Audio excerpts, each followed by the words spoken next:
Reçois toute la gloire au Père.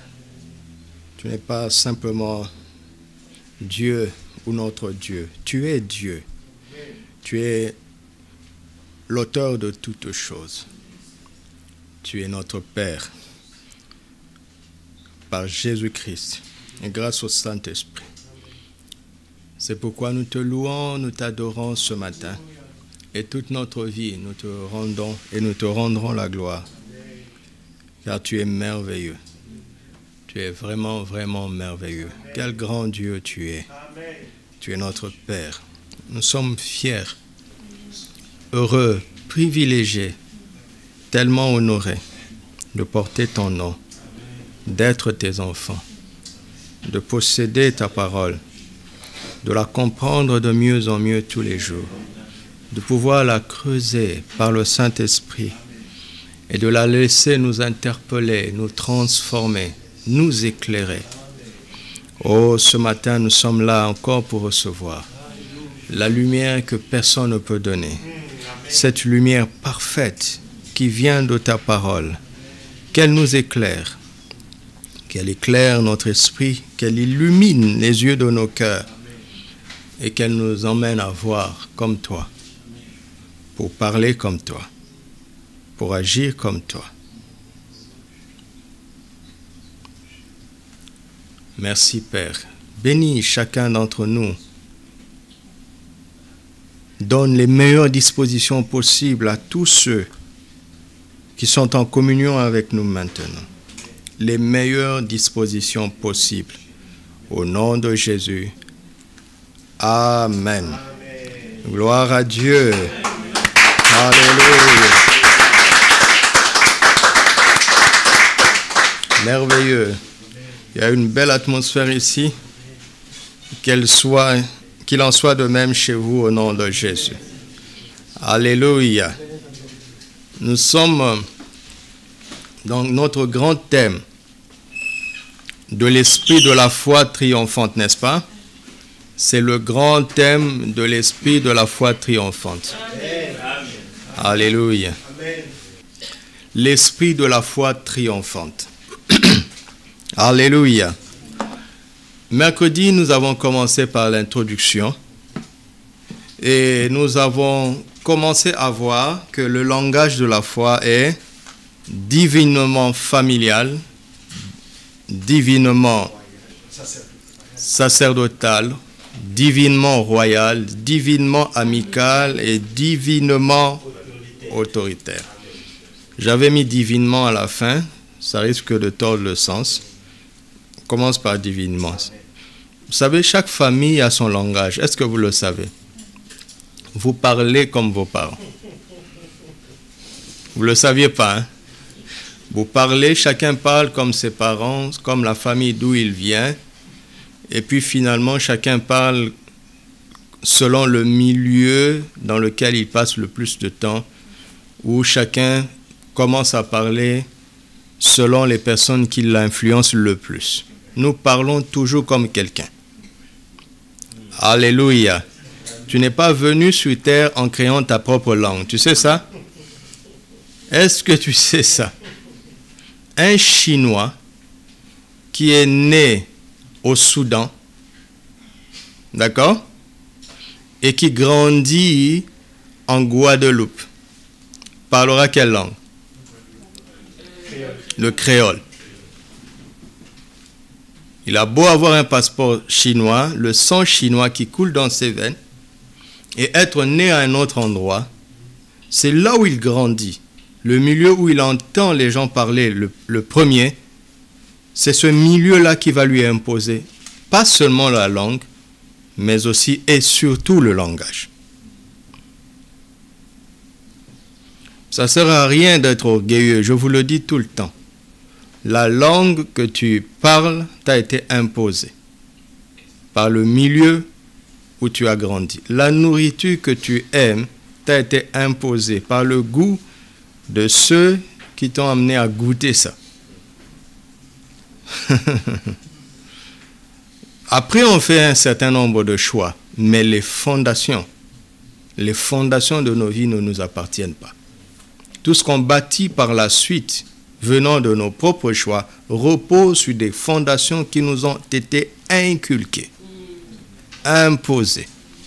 Et aujourd'hui, Christ est notre rocher. Il est notre fondation.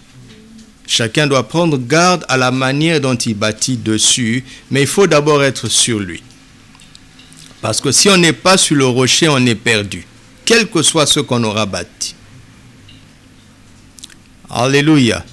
C'est très important. Il faut comprendre la vie. L'école ne nous apprend pas la vie. L'école nous apprend certaines sciences pour nous donner certaines compétences, pour avoir certains métiers. Mais la vie ne s'apprend que dans la Bible. En tout cas, la vie telle que Dieu la conçoit. Alléluia. La vie. La vie. C'est le livre de la vie. La parole de Dieu. Alors, ce matin, mon titre est celui-ci. Je suis ce que Dieu a dit. Je deviens ce que je dis. Je suis ce que Dieu a dit. Et je deviens ce que je dis. Je suis ce que Dieu a dit. Dieu a déjà tout dit. Et je ne deviens pas ce que je dirai. Je deviens ce que je dis aujourd'hui. Ce que je dis chaque jour. Amen. Alléluia. Je suis ce que Dieu a dit et je deviens ce que je dis. Je suis ce que Dieu a dit et je deviens ce que je dis. Amen. Alléluia. Le titre est déjà une explication. Et puis on a fini. Je ne m'amuse pas. Alors, ouvrons le livre pour voir si notre titre est correct. Jean chapitre 1, versets 1 à 4. Nous allons lire en 8 secondes, puis dans la parole vivante. Au commencement était la parole, et la parole était avec Dieu, et la parole était Dieu. Elle était au commencement avec Dieu. Toutes choses ont été faites par elle, et rien de ce qui a été fait n'a été fait sans elle. En elle, la parole était la vie. Aha. Et la vie était la lumière des hommes. Parole vivante. Aux origines, avant que rien n'existe, le Fils, expression de Dieu, était là. Il était face à face avec Dieu, étant lui-même Dieu. De toute éternité, donc, il était là, face à face avec Dieu. De tout ce qui existe, non, tout ce qui existe a été créé par lui. Absolument rien n'a pris naissance sans lui. La vie résidait en lui, et cette vie est la lumière de tout le genre humain. Alléluia. Cette version est très intéressante, mais elle est une interprétation. Vous m'entendez? C'est des versions que l'on recommande comme version complémentaire. Ça ne doit pas être ta première Bible. Ça doit être ta deuxième Bible. Pourquoi? Parce que tout ce qu'il dit ici est correct. Mais il a remplacé la parole par le Fils. Vous avez remarqué? Verset 1. Aux origines, avant que rien n'existe, quoi? Le Fils. Vous avez vu? Quel rapport entre la parole et le Fils? Ce n'est pas faux ce qu'il dit. Ce n'est pas faux. Mais ça nous fait passer à côté de la notion de la parole. Alléluia. Le Fils a toujours été en compagnie avec Dieu. Imaginez quel genre de conversation ils avaient. Quel genre de langage, de mots se trouvait avant que rien ne soit entre Dieu, le Père et son Fils.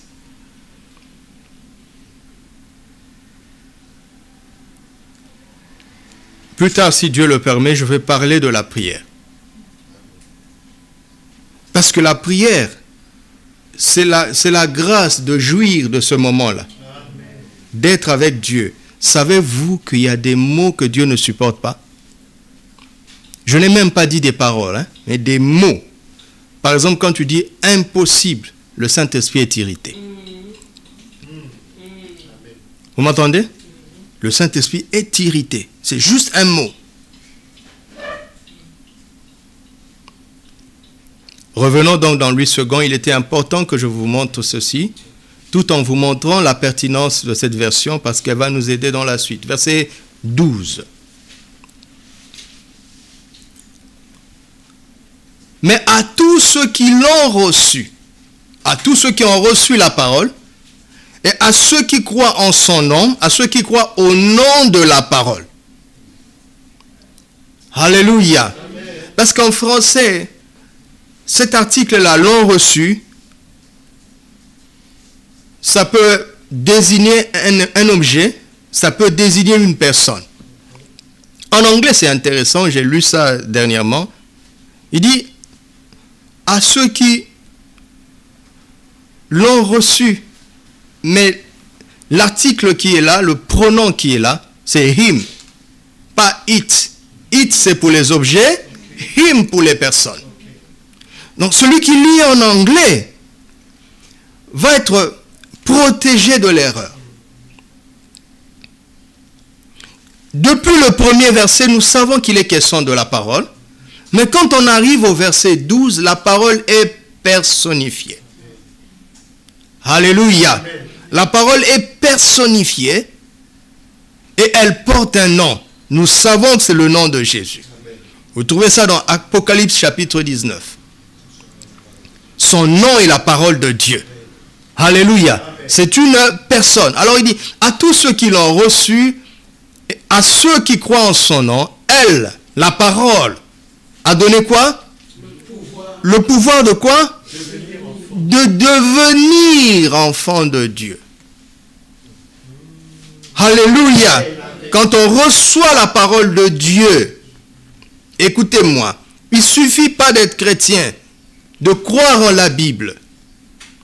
Mais si la parole que nous avons reçue nous révèle son nom, c'est-à-dire Jésus-Christ, alors la foi en la parole, non, le fait de l'embaner la parole et de croire au nom de la parole, ce sont ces deux choses. Vous m'entendez? Ce sont ces deux choses qui nous donnent quoi? Le pouvoir de devenir enfant de Dieu. Amen. Alléluia. Lesquels sont nés? Non.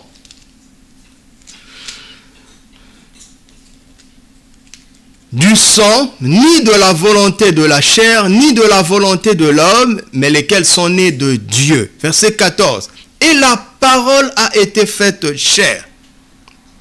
Elle a habité parmi nous, pleine de grâce et de vérité, et nous avons contemplé sa gloire.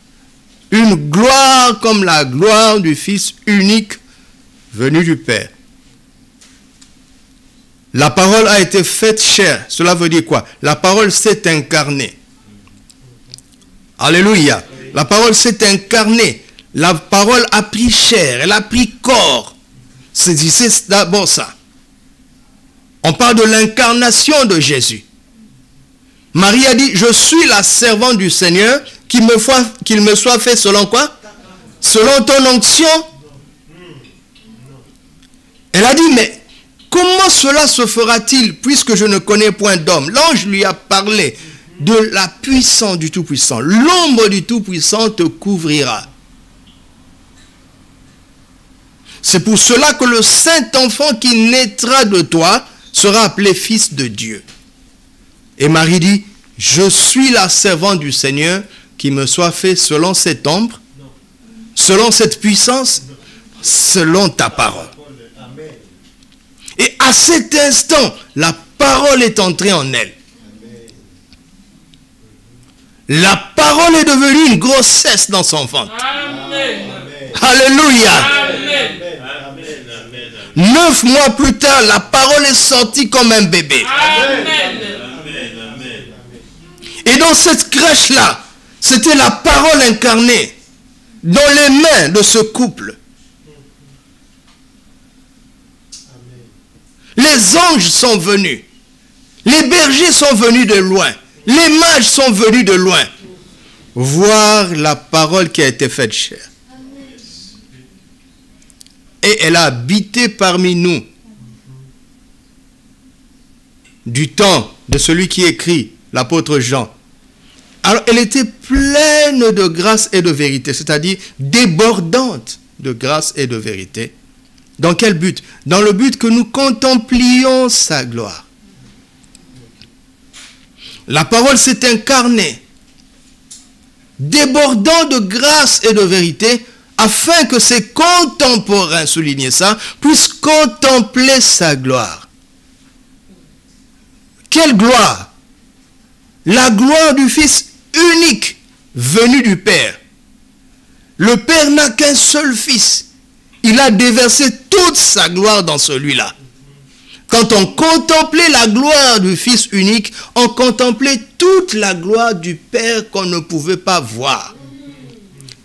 La parole incarnée a rendu visible le Dieu qui habite la lumière inaccessible. Celui dont on ne pouvait pas fixer le regard s'est rendu visible à travers la parole incarnée. Je parle comme ça pour te libérer de la religion chrétienne et te transporter dans la réalité de Christ. Tu comprendras. 2 Corinthiens chapitre 3, versets 1 à 6. Nous sommes en train de revoir les choses que nous savons. Pour 2 raisons, m'a dit le Seigneur. La première raison, c'est que j'ai commis l'erreur ces derniers mois de regarder plus à ceux qui en sont avec nous depuis longtemps. Parce qu'ils savent ces choses. Alors j'ai arrêté de les répéter. Et dans mes entretiens avec certains frères et sœurs qui nous ont rejoints depuis quelques mois, je me suis rendu compte qu'ils ne savent pas ça. Ils ne savent pas. Parce qu'on ne leur a jamais enseigné ça. Ce sont de bons chrétiens. Je ne suis pas en train de dire que nous sommes les meilleurs. Et par la prière, je me suis rendu compte que les anciens qui sont supposés savoir ne savent pas encore comme ils devraient savoir. Nous pouvons tous aller plus loin dans ce que nous savons, tout en embrassant ceux qui ne savent pas encore. Commençons-nous de nouveau à nous recommander nous-mêmes ou avons-nous besoin, comme quelques-uns, de lettres de recommandation auprès de vous ou de votre part? C'est vous, notre lettre, écrite dans nos cœurs, connue et lue de qui? De tous les hommes. Vous êtes manifestement, de manière manifeste, une lettre de Christ. Écrite comment? Par notre ministère, non avec de l'encre, mais avec l'Esprit du Dieu vivant. Non sur les tables de pierre, mais sur les tables de chair, sur les cœurs. Cette assurance-là, nous l'avons par Christ auprès de Dieu. Ce n'est pas à dire que nous soyons par nous-mêmes capables de concevoir quelque chose comme venant de nous-mêmes. Notre capacité, au contraire, vient de Dieu. Il nous a aussi rendus capables d'être ministres d'une nouvelle alliance, non de la lettre, mais de l'esprit, car la lettre tue, mais l'esprit vivifie. Alléluia. Amen. Maintenant, regarde-moi, cette assurance, je la tiens de Dieu. Maintenant, là, je suis en train d'écrire une lettre sur ton cœur. Amen. Que tu le veuilles ou pas, c'est ce que je suis en train de faire. Amen. Cette capacité me vient de Dieu. Amen. Et le but, c'est que tu sois une lettre de Christ. Amen. Par mon ministère, avec l'Esprit du Dieu vivant. Amen.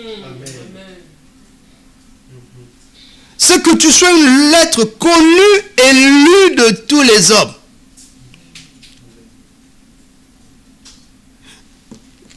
Un chrétien est une lettre ambulante de Christ.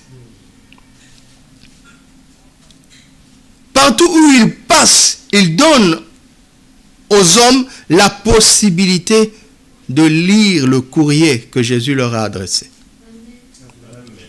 Si tu ne le savais pas. Alors, quand les gens regardent ta vie, qu'est-ce qu'ils lisent? Une lettre du diable ou de Christ? Une lettre des hommes ou de Christ?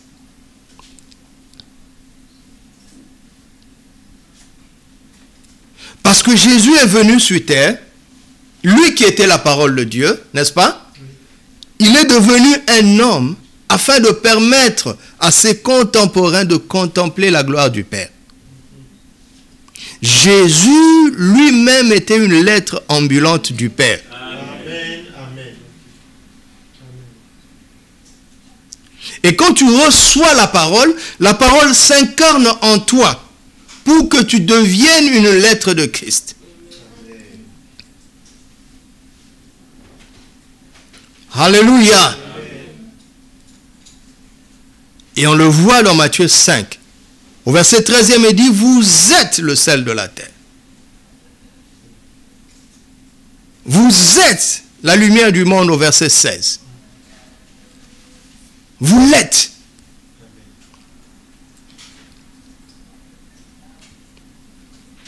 Vous êtes la lumière du monde au verset 14. Au verset 16, il dit que votre lumière luise ainsi devant les hommes, afin qu'ils voient quoi? Et qu'ils glorifient qui? Les bonnes œuvres de qui? Et la gloire à qui? Les bonnes œuvres de qui? La gloire à qui? N'est-ce pas la manifestation de Jean 1 ici? La réalité de Jésus est devenue la nôtre. C'est cela la réalité chrétienne, la vie chrétienne. Ce n'est pas une religion.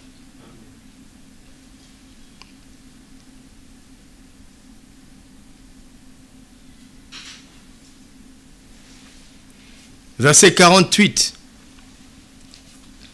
Soyez donc parfaits comme qui? Votre Père est parfait. Nous ne sommes jamais le terminus. Nous sommes là pour pousser les gens à prendre conscience de celui qui nous a donné cette nature. Amen. Notre Père. Alléluia. Alors, mercredi, ne vous en faites pas, je vais approfondir les différentes dimensions dont nous avons parlé, les dimensions familiales, sacerdotales, royales, amicales et autoritaires, ainsi de suite. Nous allons approfondir cela. Mais nous avons vu que c'est le Fils qui publie les décrets du Père. Pas l'enfant, le Fils. Et nous avons vu aujourd'hui, dans Jean 1,12, que la parole nous donne le pouvoir de devenir enfant de Dieu.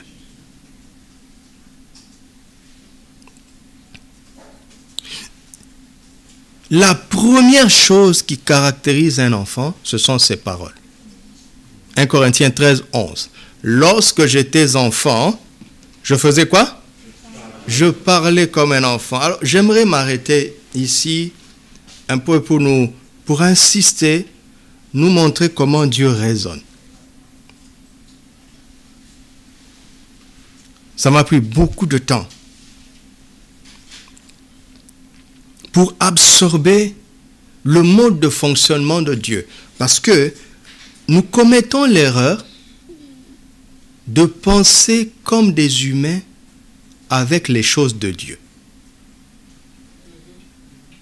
Vous m'entendez? Vous m'entendez? Regardez, il dit, lorsque j'étais enfant, je parlais comme un enfant, je pensais comme un enfant, n'est-ce pas? Je raisonnais comme un enfant. Lorsque je suis devenu homme, j'ai fait disparaître ce qui est de l'enfant. Qu'est-ce qui est de l'enfant? Les paroles, les raisonnements et les pensées. Et nous avons vu que ce n'est pas le pasteur qui va faire disparaître ça pour toi. Vous l'avez saisi, n'est-ce pas? Personne ne va le faire disparaître de toi. Alors, il y a ici les paroles, les raisonnements et les pensées. Et nous savons que nous les humains, nous savons, écoutez-moi très bien, pour nous les humains, les pensées d'abord, ensuite les paroles. Oui ou non? Dieu n'est pas comme ça.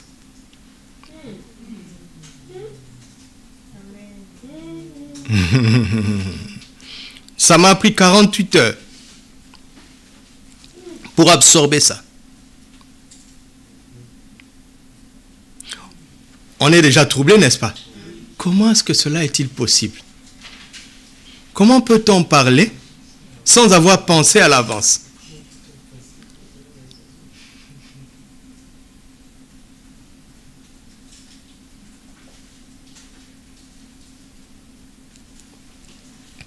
Premier argument, au commencement n'était pas la pensée.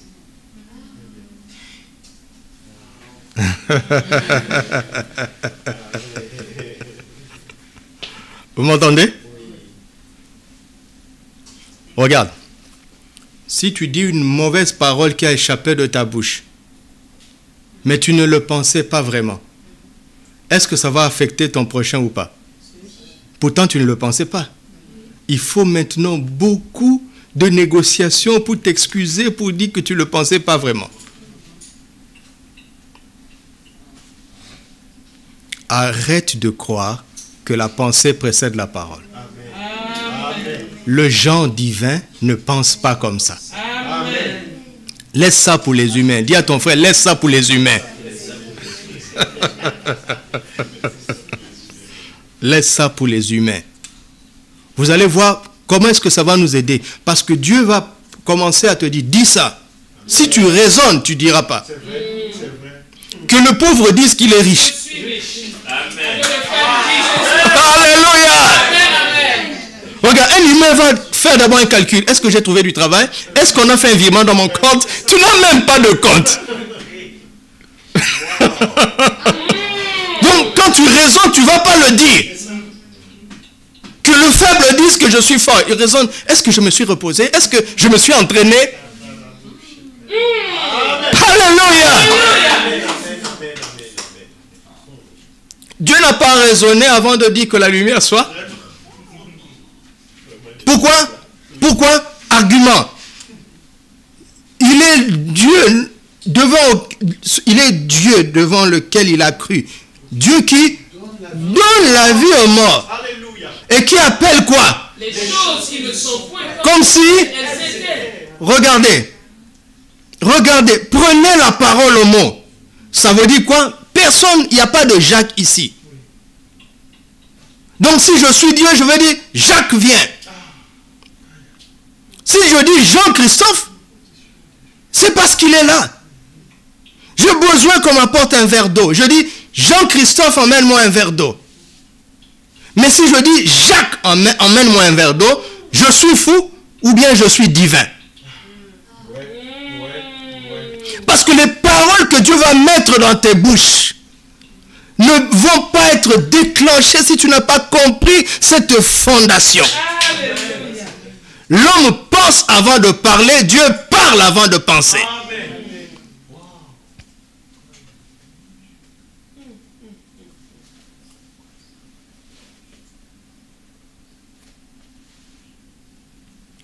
Alléluia.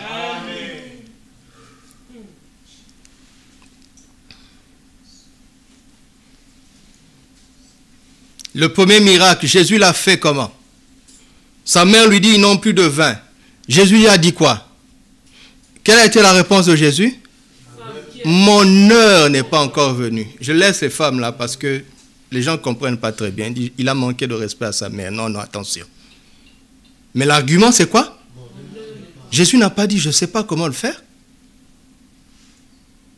Jésus dit, c'est une question de temps. J'aurais pu le faire depuis longtemps. En fait, ce que Jésus est en train de dire à sa femme, je le savais avant toi. À sa mère, pardon. Je le savais avant toi. Mais c'est une question de temps. Écoutez maintenant la femme de foi. Qu'est-ce qu'il dit? Faites tout ce qu'il dira.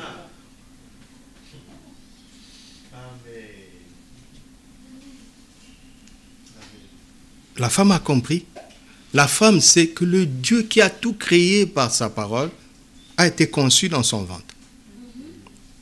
Et c'est ce Dieu-là qui a grandi dans leur maison, qui a maintenant 30 ans. Marie a entendu, au jour du baptême de son fils Jésus, que son fils n'est plus son fils. Il est devenu le fils de Dieu. Marie sait que cet enfant est la parole incarnée. Marie le sait.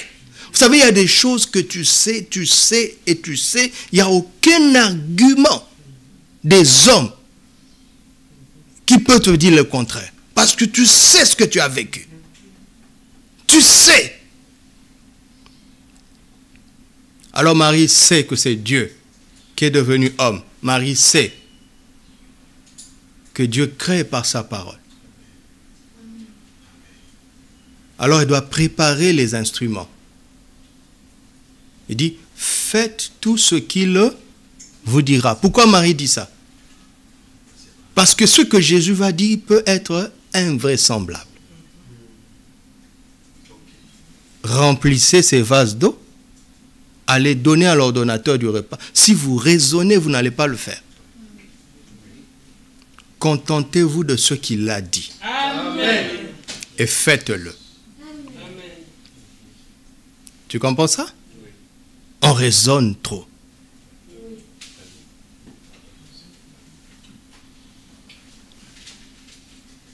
Dieu ne raisonne pas. Il dit ce qu'il veut. Amen. Alléluia. Amen, amen. Et sa volonté domine sur les circonstances. Amen. Par sa parole. C'est ça l'opération de l'esprit de la foi. Nous avons tous la foi, hein, mais l'esprit de la foi n'est pas la foi. L'esprit de la foi, c'est l'expression de la foi. Amen. Sans aucun doute. Amen. Nous avons vu mercredi, quand ils lui ont dit, comment cela? Comment est-ce que ce figuier a séché en un instant? Comment? Nous avons vu que ce n'est pas seulement à cause de la foi, d'une foi sans aucun doute. Car si tu as une foi et que tu ne doutes pas, mais que tu ne parles pas, cela ne se fera pas. Un jour, j'ai parlé du Seigneur à un monsieur qui n'est pas chrétien. Et nous sommes arrivés sur le terrain de la guérison miraculeuse. Il me dit, vous, dans votre religion, il paraît que vous priez pour les malades et ils recouvrent la santé. Je dis oui, parce que Jésus a pris nos maladies à la croix. Vous savez, même s'il ne croit pas à la Bible, ponctuez toujours le nom de Jésus, comme je vous dis. Mais ce nom-là est terrible, redoutable. Amen. Je dis dans notre livre, Jésus. Il ne faut pas dire notre Dieu, non. Jésus. Jésus a pris nos maladies à la croix. Il me dit, mais comment vous croyez en ce genre de choses au 21e siècle? Je lui dis, monsieur, est-ce que Dieu peut guérir toute maladie? Écoutez sa réponse. S'il est Dieu, bien sûr qu'il le peut. Donc il croit que Dieu peut le faire, mais il ne le dira jamais. Il croit. Il croit, mais il ne le dit pas. Et parce qu'il ne le dit pas, rien ne se fera. Et pourquoi il ne le dit pas? Parce qu'il y a des raisonnements, des forteresses que l'ennemi a mis en place Pour faire que quand bien même nous aurions reçu la parole, il y a des choses que nous n'oserions pas dire. Et moi, je sors de ce nous-là. Tout ce que Dieu a dit, je vais le dire. Je parle et je raisonne après. En ce qui concerne la parole de Dieu, je dis d'abord ce que Dieu a dit. Et je raisonne après. En ce qui concerne la parole de Dieu, je dis d'abord ce que Dieu a dit. Et je raisonne après. Amen.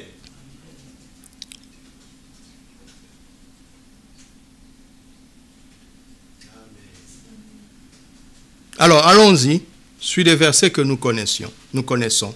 Proverbe 18, verset 21. La mort et la vie sont au pouvoir de quoi? Quiconque l'aime en mangera le fruit. Quiconque l'aime, qui ou quoi?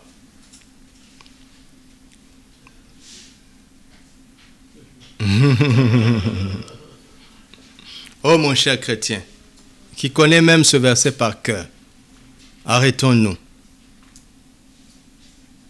Quiconque l'aime en mangera le fruit, n'est-ce pas? Quiconque l'aime qui ou quoi?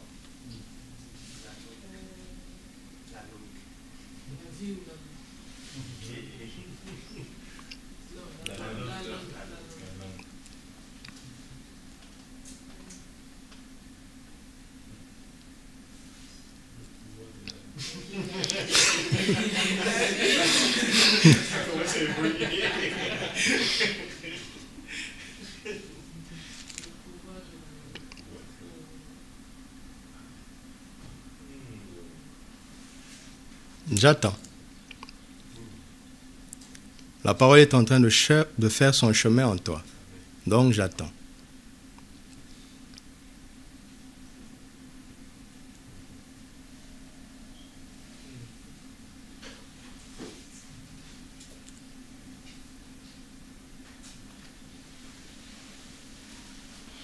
La mort et la vie sont au pouvoir de la langue.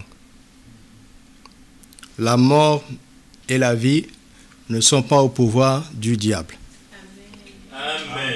La mort et la vie ne sont pas au pouvoir des circonstances. La mort et la vie ne sont pas au pouvoir des puissants.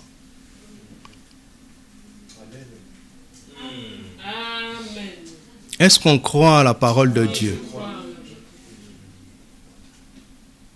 Jésus nous dit, même les cheveux de nos têtes sont comptés. Chaque matin, quand tu te peignes les cheveux, d'accord?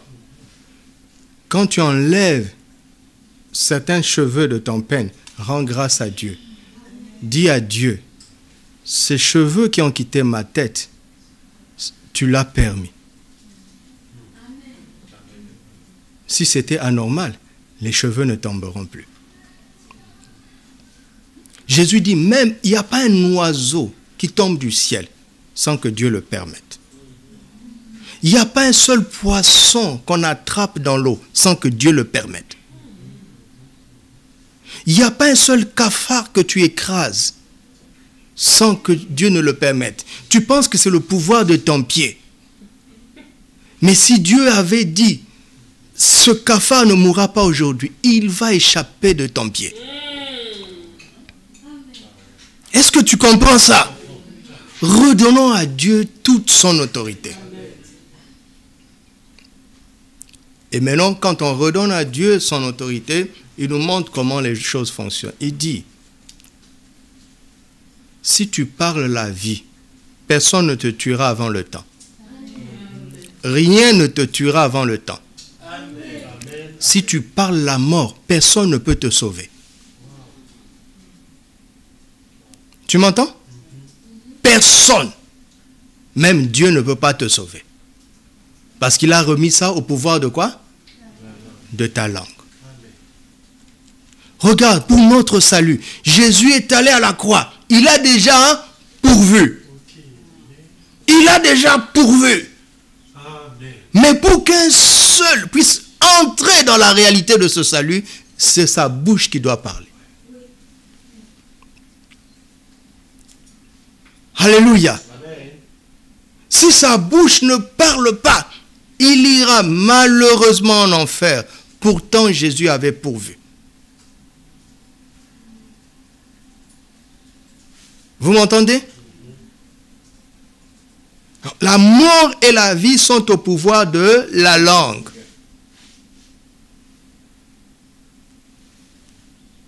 Il dit, tu auras la vie à condition que tu parles la vie. Amen.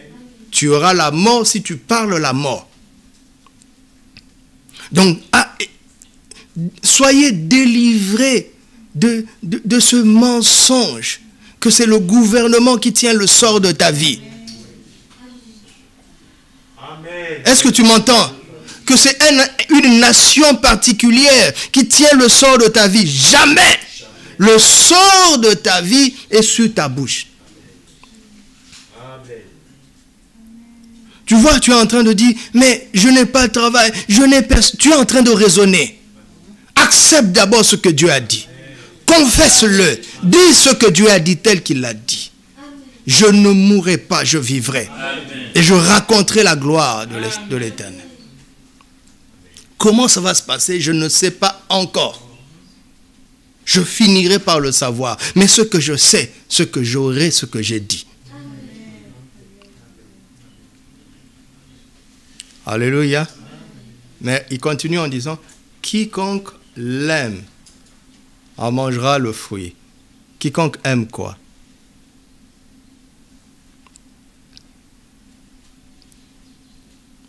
Si tu aimes la mort, tu parleras la mort.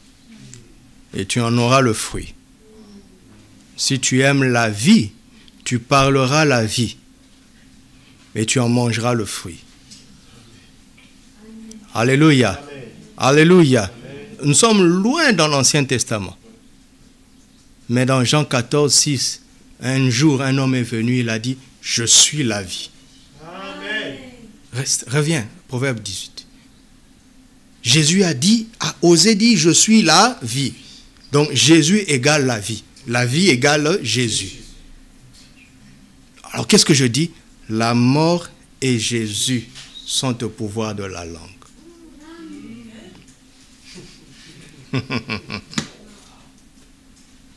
Tu m'entends? La mort et Jésus sont au pouvoir de la langue. Et là, on sait qui est Jésus. Mais on ne sait pas qui est la mort. Vous savez, la mort, c'est quoi? C'est tout ce qui n'est pas Jésus. Tout ce qui est en dehors de Jésus, c'est la mort. Amen. Alléluia. Amen. Tout ce qui est en dehors de Jésus, c'est la mort. Parce que quelqu'un est en train de dire, mais moi, j'aime pas la mort. J'aime pas. Qui aime la mort? À moins qu'ils ne soient fous. Mais ils sont infimes, ceux qui aiment la mort. Ce n'est pas la bonne question. La vraie question, c'est qui aime Jésus? Parce que si tu n'aimes pas Jésus, tout ce que tu aimes en dehors de Jésus s'appelle la mort. Voici la ruse. Tu m'entends? Voici la ruse. Alors si tu aimes Jésus, tu diras ce qu'il a dit. Tu en mangeras le fruit. Si tu n'aimes pas Jésus, tu diras le reste. Tu en mangeras le fruit. Ça peut être un mensonge qui vaut 1 milliard. Vous m'entendez? Oui. Un mensonge qui vaut 1 milliard. Tu auras 1 milliard. Mais tu découvriras que ce milliard s'appelle la mort. Mais tu ne le savais pas.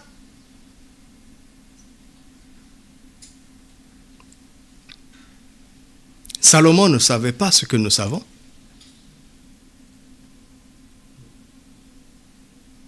Dites avec moi, maintenant je sais. Maintenant je sais.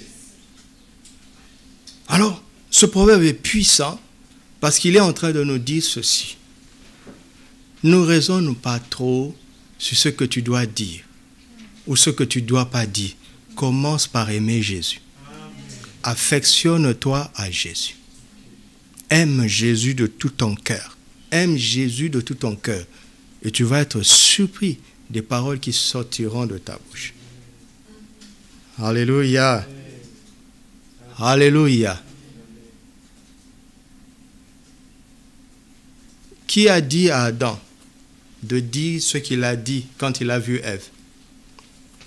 Dans quelle école de poésie il a été inscrit? L'amour a jailli en paroles extraordinaires. N'est-ce pas? Qu'est-ce qu'Adam a dit? Voici cette fois-ci celle qui est l'os de mes os, la chair de ma chair. N'est-ce pas?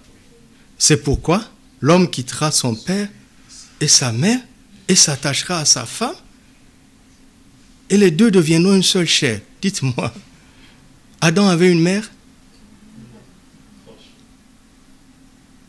Si j'avais demandé si Adam avait un père, vous me diriez que c'est Dieu.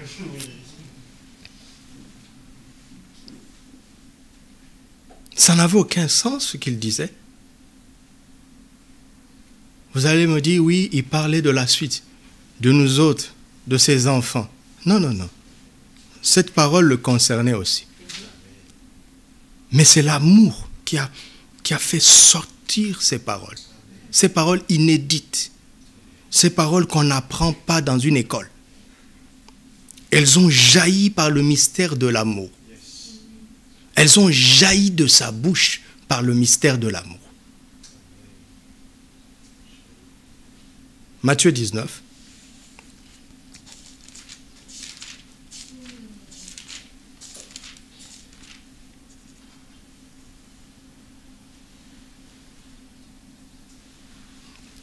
Verset 4. Il répondit, n'avez-vous pas lu que qui? Que qui? Le Créateur au commencement fit l'homme et la femme. Et qu'il dit? Qui dit? Qui dit? Le Créateur, n'est-ce pas? Qui dit? Le Créateur a dit quoi? L'homme quittera son père et sa mère et s'attachera à sa femme. Oh! C'est Adam qui l'a dit. Oh Jésus, c'est Adam qui l'a dit. Jésus rit. Il dit, c'est le Créateur qui a parlé dans la bouche d'Adam par le mystère de l'amour. Livre ton cœur à Jésus et des paroles vont échapper de ta bouche. Les paroles divines vont échapper de ta bouche. Des paroles que tu n'oserais jamais dire si tu raisonnes. Elles vont échapper de ta bouche si tu aimes.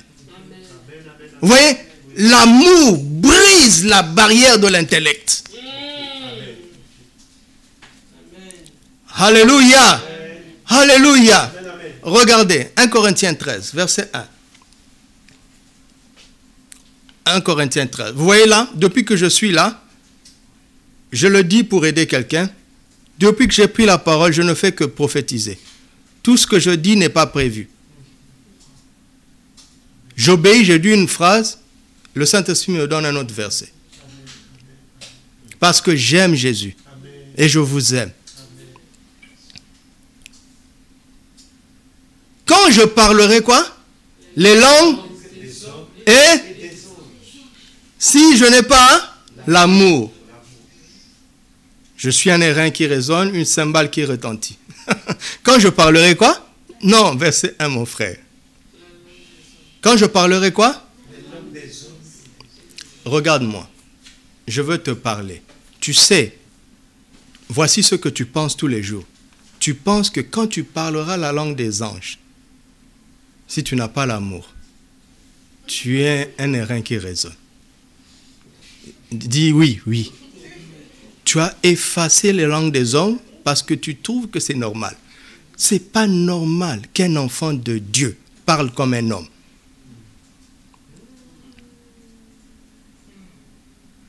Regarde, on n'a pas besoin d'amour pour parler comme un homme. On n'a pas besoin d'amour pour parler comme un ange. Parler le langage des anges n'est pas une promotion. Tu entends ça? Regarde, il n'a pas dit quand je parlerai la langue des anges et des hommes. Mais il dit des hommes et des anges. Les anges ne sont pas au-dessus des hommes. Dieu ne s'est jamais fait ange. Il s'est fait homme. Amen. Dieu n'est jamais mort pour les anges.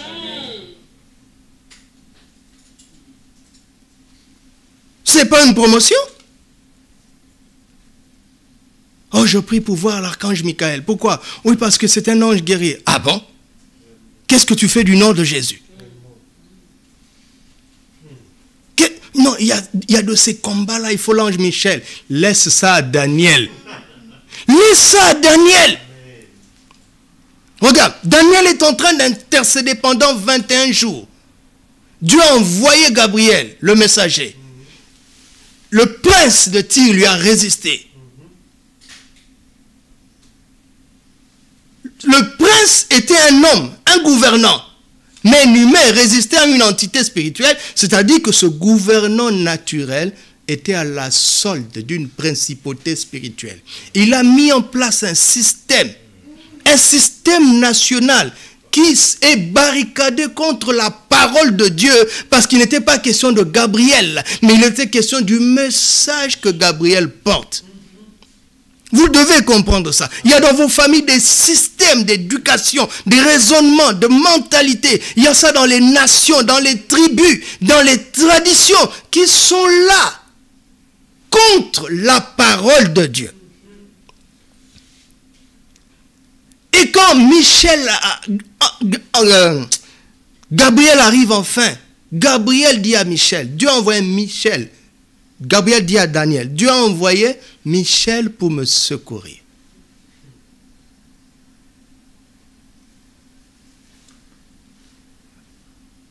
Mais en Christ, je suis assis avec lui, au-dessus de toute domination et de toute principauté. Quand j'intercède, j'entends pas un message d'en haut. Je suis en haut et je parle face à face avec le Père. Les principautés sont sous mes pieds. Ils n'ont pas le temps de s'opposer. Quand je descends avec la parole, à travers le canal inviolable du sang de Jésus. Il y a une autoroute céleste auquel aucune entité spirituelle ne peut s'opposer. Mais je n'attends pas une parole d'en haut, je suis en haut. Je suis assis en lui. C'est ce que tu dois comprendre. C'est ce que tu dois comprendre. Tu pries avec la mentalité de l'ancienne alliance. C'est ça ton problème. Satan m'a résisté. Résister. Tu as oublié Luc 18, 10? Luc 10, 18. Je vous ai donné le pouvoir de marcher sur les serpents et sur les scorpions et sur toute la puissance de l'ennemi. Rien ne pourra venir. Je vous ai donné ce pouvoir, exercez-le.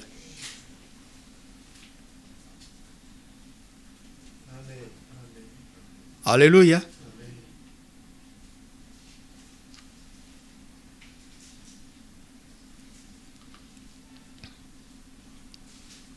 Donc, je peux parler comme un homme, je peux parler comme des anges, sans amour, mais je ne peux pas parler comme Dieu, sans amour. Tu as compris ça? Parce que la mort et la vie sont au pouvoir de la langue. Si je l'aime, j'en mangerai le fruit. Si j'aime Jésus, qui est la vie, je parlerai aisément comme Dieu. Je répète, si j'aime Jésus, qui est la vie, je parlerai aisément comme Dieu. Si j'aime Jésus, qui est la vie, je parlerai aisément comme Dieu. Voulez-vous que j'aille encore un peu plus loin? Nous avons vu que quand Adam a dit à Ève, quand il a dit ce qu'il a dit, quand Ève est venue, en fait, c'était le Créateur qui était en train de parler dans sa bouche, n'est-ce pas? N'est-ce pas? Mais allons plus loin. Marie, aimez vos femmes, comme Christ a aimé l'Église. Quand Adam parlait à Ève, c'est Christ qui parlait à l'Église. Ça ne s'apprend pas. Pourquoi j'insiste sur le fait d'apprendre? Parce que si tu vas dans la direction d'apprendre, tu vas mettre les raisonnements au-dessus de la parole. Tu as compris, non? Ça ne s'apprend pas. Aime Jésus. Alléluia. Aime Jésus et tu mangeras les fruits des paroles de vie. Salomon ne savait pas ça. Qu'est-ce que nous sommes bénis? N'est-ce pas? Salomon ne savait pas ça. Salomon ne savait pas ça.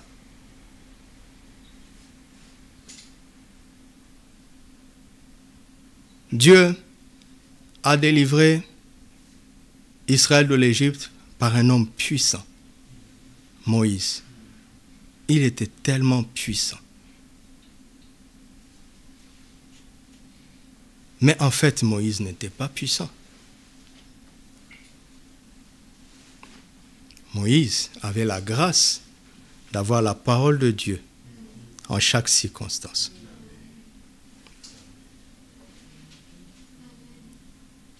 Si vraiment Moïse était puissant, pourquoi il n'est pas entré en Canaan?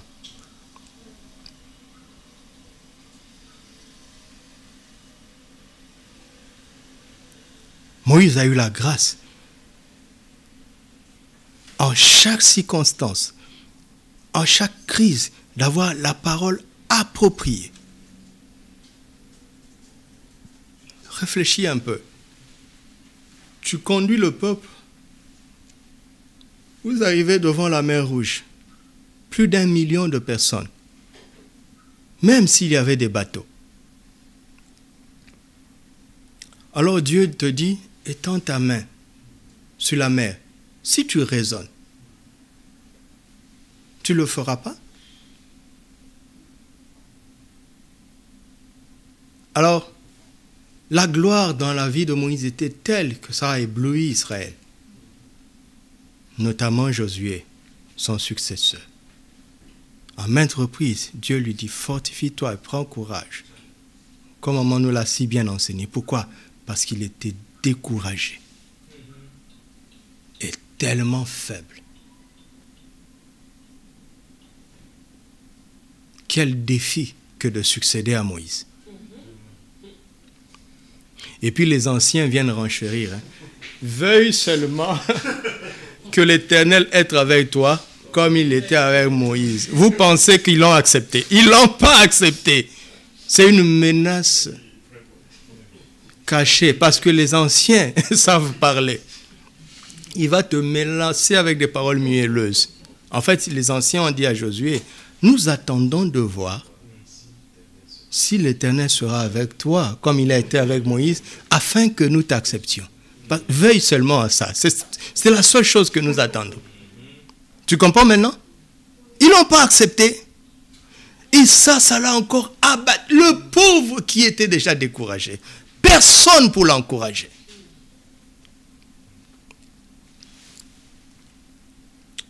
Alors, Dieu va venir pour l'encourager, n'est-ce pas? Qu'est-ce qu'il va lui dire? Qu'est-ce qu'il va lui dire après fortifie-toi et prends courage? Ne se loigne pas de quoi? Oh, mais pourquoi? Mais pourquoi? Pourquoi on commence par la bouche? Dieu est en train d'emmener Josué au même point où lui-même était, au commencement, quand il y avait les ténèbres à la surface des eaux.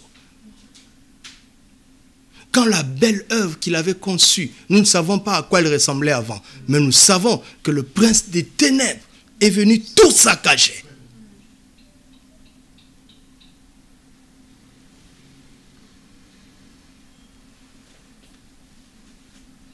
Mais Dieu dit que la lumière soit, et elle fut.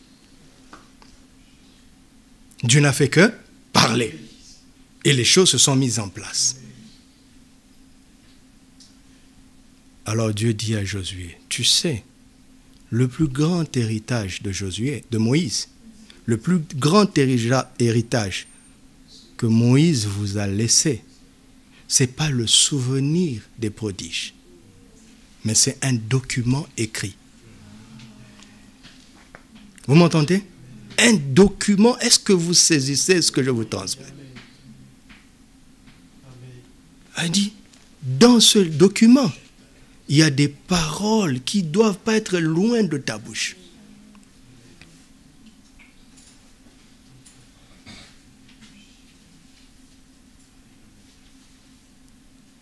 ma parole ne doit pas être loin de ta bouche. Alléluia. Amen. Autrefois, je pensais qu'il faut d'abord méditer jour et nuit pour savoir quoi parler. Et pour savoir comment agir. C'est fini ça, ce temps est passé. Amen. Tel que tu es assis là, il y a déjà plein de méditations que tu as déjà faites. En attendant la méditation de demain matin, continue de dire ce que tu sais de la parole de Dieu. Amen. Oh, je me sens seul. Ça, c'est mon âme. Jésus a dit, voici, je suis avec vous tous les jours. Je ne peux pas être seul. Je ne peux pas être seul. Je ne peux pas être seul. Oh, tout le monde m'a abandonné. Je ne te délaisserai point. Je ne m'abandonnerai. Donc, ce n'est pas tout le monde. Tout le monde sauf Dieu. Tu m'entends? Avant même la solution. Qu'est-ce qu'il y a dans ta bouche? Tu comprends ça? Est-ce que tu me comprends? Je termine. On a toute la vie pour continuer. On a beaucoup de choses. Je termine. Est-ce que tu veux être heureux? Qui veut être heureux dans la vie? Tu es sûr vraiment que tu veux être heureux? Quel est le secret? Qu'est-ce qui te rendra heureux? 1 Pierre chapitre 3, verset 10.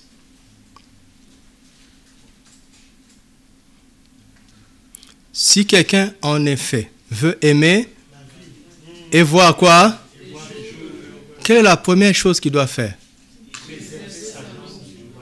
Et la seconde? Dois-je commenter? Est-ce que tu veux aimer ta vie et voir les jours heureux? Qu'est-ce que tu dois faire? Dites-moi, quel est le riche qui ne peut pas faire ça et quel est le pauvre qui ne peut pas faire ça? Dites-moi, quel est le noir, le black qui ne peut pas faire ça? Quel est le blanc qui ne peut pas faire ça? Dites-moi, quel est le vieillard qui ne peut pas faire ça? Le jeune homme qui ne peut pas faire ça? Dites-moi, quel est l'homme qui ne peut pas faire ça et la femme qui ne peut pas faire ça? Dis-moi, quel est ce PDG qui ne peut pas faire ça et ce huissier qui ne peut pas faire ça? Répondez. Dites-moi, quel est cet enfant dont les parents léguaient un grand héritage qui ne peut pas faire ça et cet enfant de la rue qui ne peut pas faire ça? Dites-moi qui ne peut pas faire ça? Dites-moi qui ne peut pas faire ça.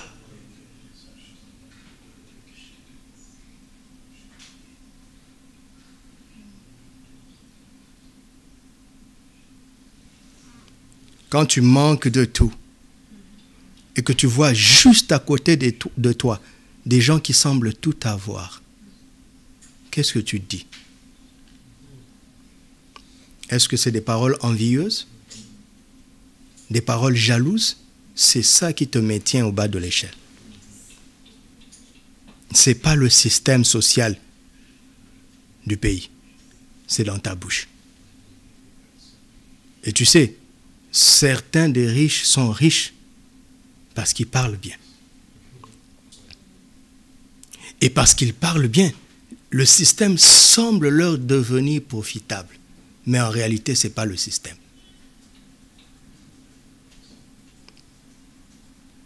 Est-ce que tu crois à ça?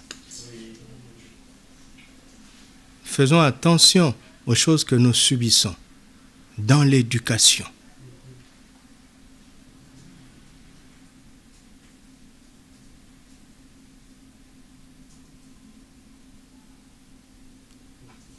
Quand je grandissais, on nous a fait croire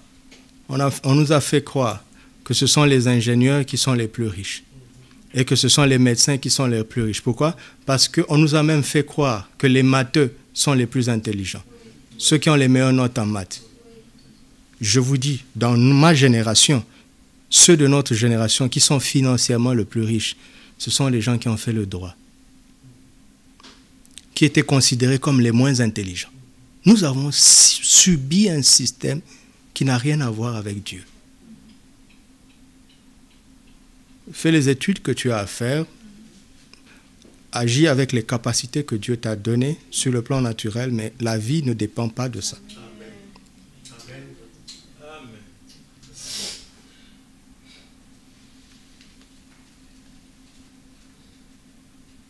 Chez nous au Congo, les plus matheux allaient faire Polytechnique. Et en Polytechnique, il y a une carence de profs. Le meilleur des profs au Congo à l'époque, l'un des plus éminents, quand il est mort, c'est 50% du programme en Polytechnique qui est allé dans la tombe. Et voyez les polytechniciens qui continuent d'être orgueilleux de leur intelligence et qui font 10 ans pour devenir ingénieurs, pas parce qu'ils échouent, mais par manque de professeurs. Et un autre qui va faire 5 ans pour devenir avocat. Et des années plus tard, on les voit être des consultants dans des organismes internationaux. Celui qu'on disait ne pas être intelligent.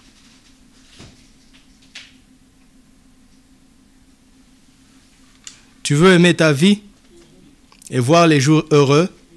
Qu'est-ce que tu dois faire? Préserve ta langue du mal et tes lèvres des paroles trompeuses. Alléluia. Tu veux réussir dans tout ce que tu entreprendras? Qu'est-ce que tu dois faire? Que la parole de Dieu ne s'éloigne point de ta bouche. Vous avez entendu ce que Dieu dit? Ne s'éloigne pas. Ça veut dire quoi? Ça veut dire qu'il y aura des forces. Il y aura des forces pour éloigner la parole de Dieu de ta bouche. Il y aura des influences. Il y aura des ruses pour t'emmener à confesser autre chose.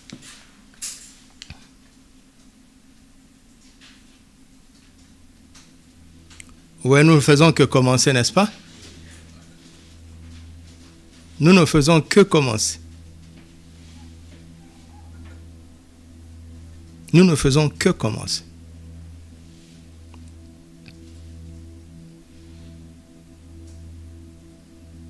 La vie et la mort sont au pouvoir de ta langue. Dieu est tellement bon qu'il a fait en sorte que ton sort ne dépende de personne d'autre que de toi seul. Dieu est tellement bon qu'il a fait en sorte que ton sort ne dépende de personne d'autre que de toi seul. Dieu est tellement bon qu'il a fait en sorte que ton sort ne dépende de personne d'autre que de Jésus seul. Amen. Jésus seul. Aimes-tu Jésus? Être chrétien, aimer Jésus, c'est un cadeau extraordinaire. Extraordinaire. Extraordinaire. Tout ce qui est en dehors de lui s'appelle la mort.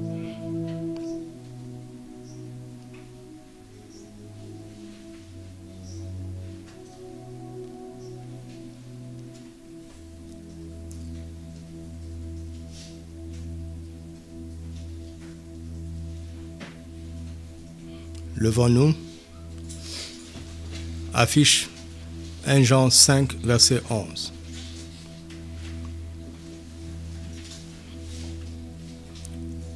Et prépare ce cantique simple des enfants. Oui, Jésus m'aime. La Bible me le dit. Parce que nous avons besoin de la foi des enfants pour ces choses fondamentales et capitales.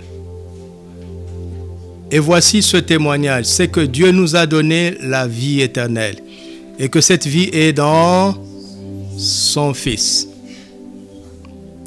Celui qui a le Fils, verset 12,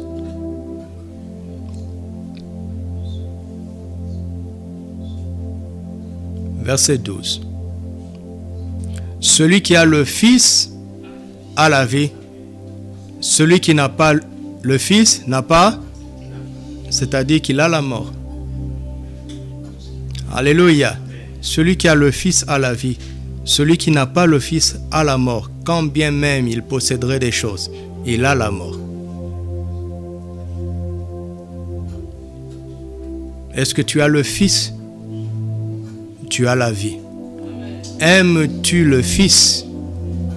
Livre ton cœur à son amour et ta bouche parlera miraculeusement, mystérieusement comme Dieu. Oh, quelle bonne nouvelle! Quelle bonne nouvelle! Alors l'Esprit me dit, pour t'aider, commence par regarder à quel point lui, il t'a aimé. Considère cela.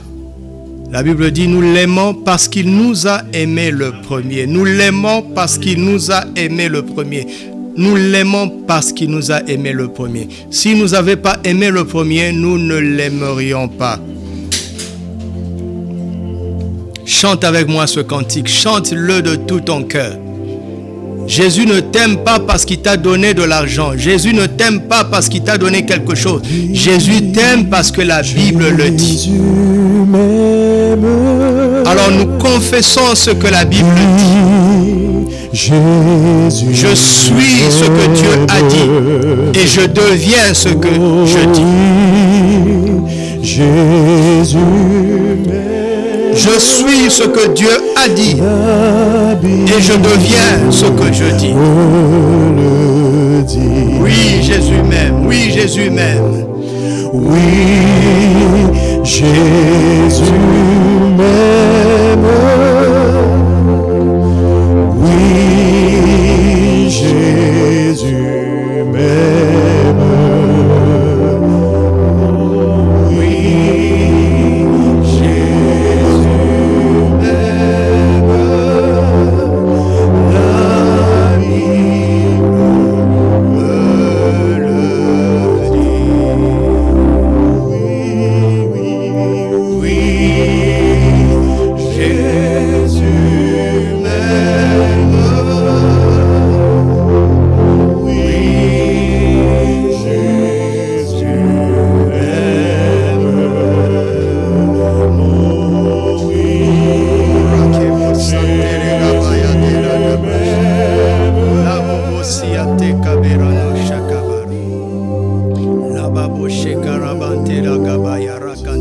Alors commence à dire la parole de Dieu. Jean 3,16. Dieu a tant aimé le monde qu'il a donné son Fils unique, afin que quiconque croit en lui ne périsse point, mais qu'il ait la vie. Dieu m'a tant aimé. Dieu m'a tant aimé. Personnalise Jean 3,16 pour toi-même. Dieu t'a tant aimé. Dieu ne t'a pas aimé avec mesure. Dieu t'a aimé au-delà de toute mesure. Et cela l'a poussé à te donner ce qu'il avait de plus cher, son Fils Jésus.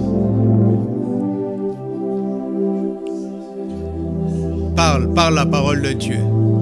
Parle l'amour de Dieu pour toi. Parle l'amour de Dieu pour toi. Ne pense pas à tes fautes. Ne pense pas à tes faiblesses. Ne pense pas à tes défauts. Ne pense pas à tes erreurs. Ne pense pas à tes souvenirs d'infidélité. Dis la parole de Dieu sur ta propre vie. Dis-le maintenant. Laisse de côté tous les raisonnements. Laisse de côté toutes les pensées. Dis ce que Dieu a dit. Dieu dit, je t'aime d'un amour éternel. Je t'aime d'un amour éternel. Je t'aime d'un amour éternel. Je ne me lasse pas de te pardonner. Je ne me lasse pas de te pardonner. Je t'aime d'un amour éternel. Dieu m'aime d'un amour éternel, d'un amour invariable. Rien ne peut me séparer de l'amour de Dieu. Absolument rien. Rien ne peut me séparer de l'amour de Dieu. Je dis ce que Dieu a dit. Je dis ce que Dieu a dit. Et je suis ce que Dieu a dit. Je suis ce que Dieu a dit. Je dis ce que Dieu a dit. Et je suis ce que Dieu a dit. Et je deviens ce que je dis, conformément à ce que Dieu a dit. Ta parole est la vérité. Je ne crains aucun mal, car j'aime Jésus. Je ne crains rien, car j'aime Jésus.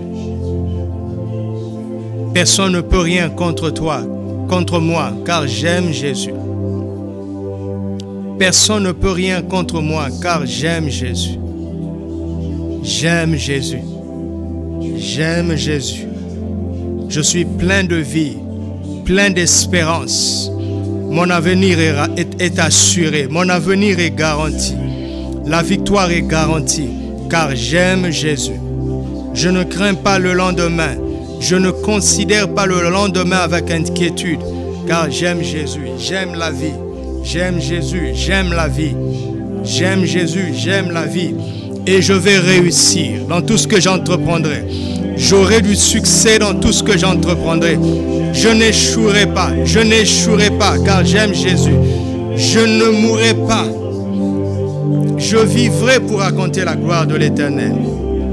Je ne crains ni le diable, ni l'enfer, ni les hommes, ni les anges, ni les circonstances, ni les tempêtes, ni les montagnes, ni les maladies, ni cette pandémie. Je ne crains rien, car j'aime Jésus. J'aime Jésus. J'aime Jésus. J'aime Jésus. J'aime Jésus. Alléluia. Alléluia. Alléluia. Toi qui nous écoutes, qui as ce témoignage en toi-même, que tu n'es pas encore un enfant de Dieu, reçois la parole de ce matin et crois au nom de Jésus. Je sais que tu as reçu la parole de ce matin. Si tu es resté jusqu'à la fin, c'est une preuve que tu as reçu la parole. Tu aurais pu te déconnecter. Il te reste simplement maintenant à croire au nom de Jésus. C'est lui qui est la vie. Il n'y a pas de vie en dehors de lui. Il n'y a rien. Tout ce que tu vois en dehors de lui est illusion. C'est vraiment de l'illusion. Il est la vie, il est la vérité, la réalité. Il est le chemin pour aller au Père. Alors, le pouvoir est maintenant dans ta bouche. Il suffit que tu confesses que Jésus est ton Seigneur. Il est mort pour tes péchés et il est ressuscité pour ta justification. Là où tu es simplement, dis j'ai reçu la parole de Dieu. Répète ces paroles. J'ai reçu la parole de Dieu. Je crois au nom de Jésus. Alors je reçois le pouvoir de devenir un enfant de Dieu. Je suis un enfant de Dieu. Je suis né de nouveau. Gloire à Dieu, car il est maintenant mon Père. Cette simple prière a fait de toi un enfant de Dieu. Ta vie a changé dès maintenant. Tu vas t'en rendre compte. Envoie-nous des témoignages. Et si tu es ici au Maroc, nous t'aiderons avec des leçons de la parole de Dieu. Ce n'est pas un cours pour avoir un diplôme, mais ce sont les fondements que tu dois connaître pour grandir en Christ et devenir tout ce qu'il a prévu que tu sois. Et tu le seras au nom de Jésus. Alléluia. Alors que chacun rentre en lui-même maintenant. Je vais m'occuper de nous tous maintenant. Rentre en toi-même. Considère tes besoins. Considère les problèmes que tu rencontres, les difficultés, les montagnes qui sont devant toi. Je veux que tu fasses la part des choses entre tes besoins et les difficultés. Ne dis pas mes problèmes. Non, ce ne sont pas tes problèmes. Ce sont des problèmes causés par le diable contre toi. Les problèmes ne seront jamais avec toi, pour toi. Les problèmes seront toujours contre toi. Donc arrête de dire mes problèmes. Regardez la parole de Dieu. Nous allons l'apprendre. Nous allons continuer à apprendre des choses simples. Quand il s'agit de besoins, la Bible nous permet de dire nos besoins. Et mon Dieu pourvoira à tous vos besoins. Votre Père sait déjà de quoi vous avez besoin. Les besoins sont à nous. Les problèmes ne sont pas à nous. Et regardez l'intelligence de la foi. C'est que les problèmes sont contre nous, les besoins sont avec nous. Je recommence. Les problèmes sont contre nous, les besoins sont avec nous. Quelle est l'intelligence de la foi à travers ceci? C'est que les besoins sont en fait des informations, des choses que Dieu veut te donner. Mais il a besoin que tu les désires, pour que tu les demandes. Parce que si tu ne les demandes pas, tu ne recevras pas. Pas parce qu'il ne veut pas, mais parce que tu n'en vois pas la nécessité. Tu n'en vois pas l'importance, tu vois? Donc les besoins sont vraiment des belles choses. Oui, je sais que quand tu penses aux besoins, ta mentalité pense au manque. Mais oublie ça. L'Éternel est mon berger, je ne manquerai de rien. Les besoins ne sont pas synonymes de manque. Au contraire, les besoins sont synonymes de provision. Mais elle te donne une information dans le naturel pour que tu saches quoi demander. Parce que les besoins sont le message de ce que papa a pourvu pour ton bien. Mais les problèmes sont contre toi. À partir de maintenant, tout ce que nous avons à faire des problèmes, c'est de leur parler. Le pouvoir est dans ta bouche maintenant. Ne demande pas à Dieu de le faire. C'est toi qui dois parler aux montagnes. Tu m'entends? Si tu aimes Jésus, alors parle à ces montagnes. Ordonne-leur de se déplacer. Encore une fois, échappe au raisonnement. Parle. Parle avec une foi totale. Parle contre ces problèmes. Ordonne-les de se déplacer, de s'éloigner, de disparaître, de libérer ton passage. Et demande à Dieu ce dont tu as besoin. Je ne sais pas ce dont tu as besoin, mais ce que tu as à faire est tellement simple. Père, donne-moi une montre. Père, donne-moi ce qu'il faut pour le loyer. Père, donne-moi. Il n'y a pas de petit ou de grand besoin. Ton besoin ne sera jamais grand aux yeux de Dieu.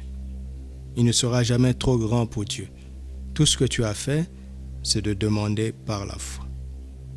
Alléluia. Alors librement, là où tu es, présente tes besoins à Dieu. Demande ce dont tu as besoin. Parle pour toi-même. Demande à Dieu ce dont tu as besoin. Nous commençons par les besoins. Demande à Dieu ce dont tu as besoin. Demande avec assurance, parce que tu as confiance en lui, parce que tu sais qu'il t'aime, parce que tu sais qu'il peut tout. Imagine s'il ne t'a pas refusé ton fils. Qu'est-ce qu'il ne peut pas te donner? Qu'est-ce qu'il ne peut pas te donner? Demande ce dont tu as besoin. Quelqu'un est en train de dire, mais est-ce que c'est vraiment un besoin? Est-ce que je ne me trompe pas, mon frère ou ma soeur? Si tu penses en avoir besoin, demande. Demande. Papa lui-même, il sait comment t'éduquer. Demande. Exprime ta confiance. Demande à Dieu. Il n'y a rien de trop grand que l'on puisse demander à Dieu. Ose demander maintenant. Et tu te souviendras de ce jour. Demande. Demande à Dieu maintenant. Au nom de Jésus. Au nom de Jésus. Alors rendons grâce parce que nous l'avons reçu. Rends grâce parce que tu l'as reçu. Rends grâce. Encore une fois, ne raisonne pas, rends grâce. Jésus a déjà dit que tout ce que nous demanderons au Père en son nom, nous le recevrons. Nous avons demandé en son nom, alors nous avons reçu. Rendons grâce. C'est un acte de foi. Rendons grâce. C'est un acte de foi.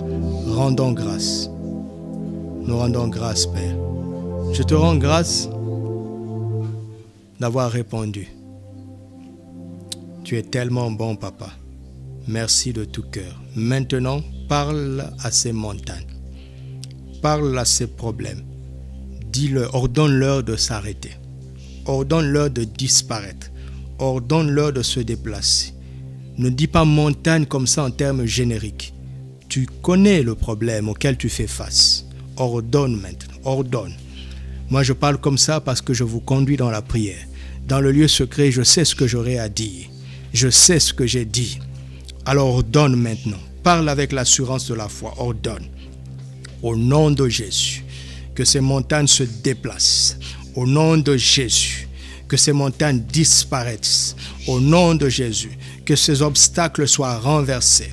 Au nom de Jésus, que ces difficultés soient défaites. Au nom de Jésus, triomphe pour ton peuple. Triomphe pour ton peuple. Triomphe pour ton peuple. Triomphe pour ton peuple. Au nom de Jésus. Au nom de Jésus. Au nom de Jésus.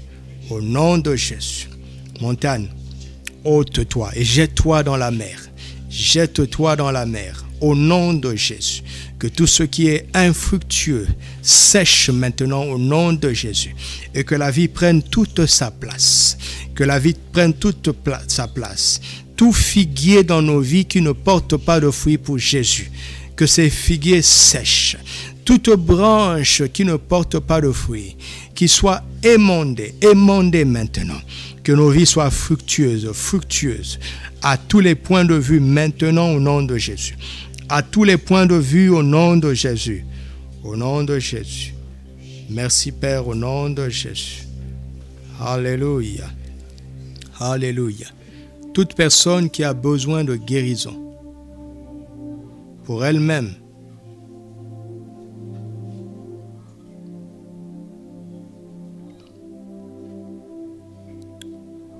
ou pour quelqu'un d'autre.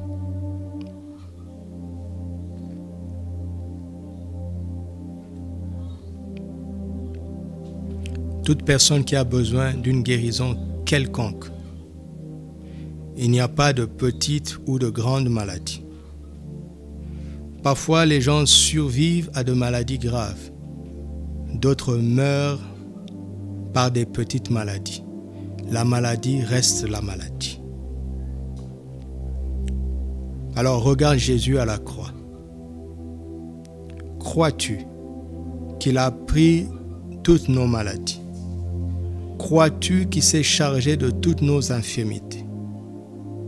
Si tu le crois, que dis-tu?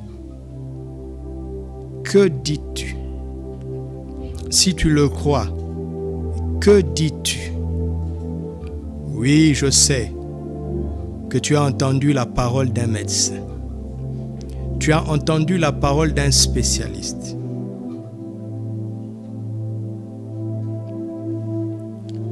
Dieu aussi a parlé. Il a parlé avant que les médecins ne soient des médecins. La croix a eu lieu il y a 2000 ans, mais l'agneau de Dieu a été immolé dès la fondation du monde. La guérison est une réalité qui a précédé toutes sortes de maladies et toutes sortes d'infirmités. Maintenant, au nom de Jésus, je commande aux maladies de quitter les corps. Au nom de Jésus, maladie, quel que soit ton nom, je t'ordonne, par l'autorité du nom qui est au-dessus de tout nom, le nom de Jésus, je commande maintenant aux maladies de quitter les corps. Esprit de maladie, lâchez les corps maintenant au nom de Jésus. Virus et bactéries, quittez les corps au nom de Jésus. Organes défaillants, soyez régénérés maintenant au nom de Jésus. Que le sang soit purifié maintenant au nom de Jésus. Que les membres soient affermis au nom de Jésus. J'ordonne même aux maladies mentales de quitter le corps maintenant au nom de Jésus. Que les âmes qui ont été affectées, quelles que soient les causes, que ces âmes soient renouvelées maintenant. Que les intelligences soient renouvelées. Que les problèmes affectifs disparaissent au nom de Jésus.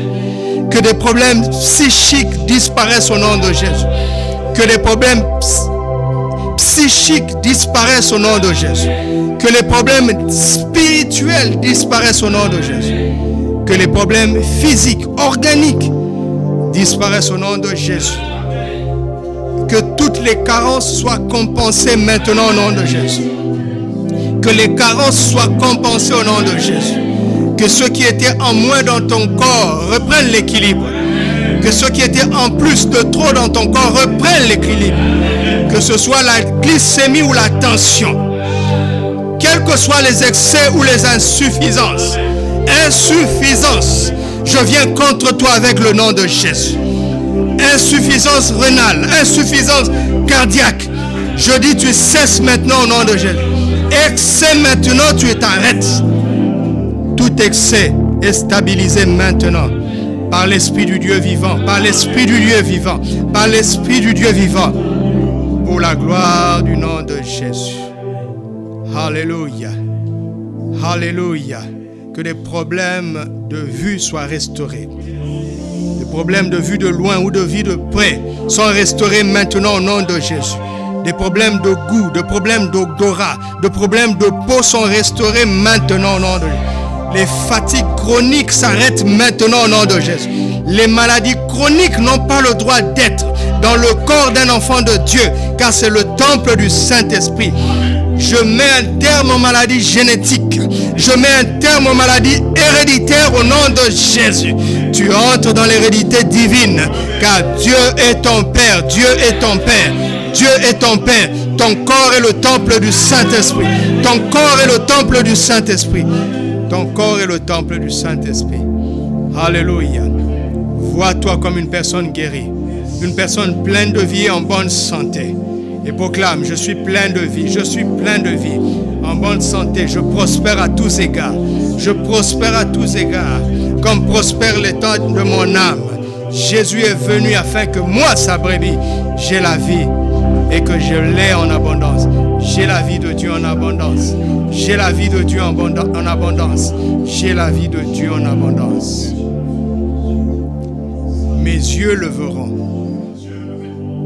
Et le monde le verra, car je suis une lettre de Christ. Alléluia. La gloire de Dieu est rendue visible dans ma vie maintenant. La gloire de Dieu est rendue visible dans ma vie. Je suis le sel de la terre, la lumière du monde, c'est ce que je suis. Le sel de la terre, la lumière du monde. Je n'ai pas une vie banale, je n'ai pas une vie ordinaire. J'ai une vie digne d'un enfant de Dieu. J'ai une vie digne d'un fils de Dieu. J'ai une vie digne d'un frère de Jésus-Christ. Alléluia. C'est pourquoi je bénis ton Saint-Nom. Que ces paroles ne s'éloignent plus jamais de vos bouches. D'accord? Que ces paroles ne s'éloignent plus jamais de vos bouches. Il y aura des forces, il y aura des influences qui voudront éloigner ces paroles de vos bouches. Résistez-les avec une foi ferme et ils fuiront vous loin de vous. Au nom de Jésus, rendons grâce à Dieu. O rasaika banteria tabro shabaragan. Clame rabo shatnake rabayagan.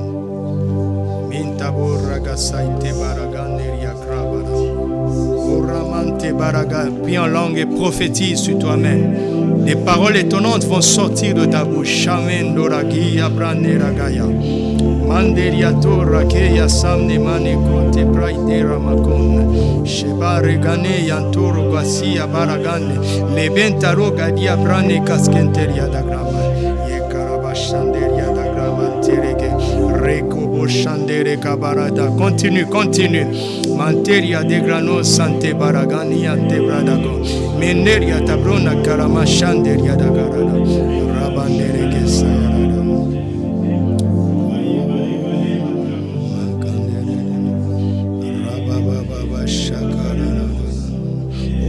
Kira basandere de geriakran lamne manako shadere de yentaraga baraga. Ne vous lassez pas de prier en langue. Ne vous lassez pas de parler en langue. Ne vous lassez pas de parler le langage de l'esprit. Ne vous lassez pas.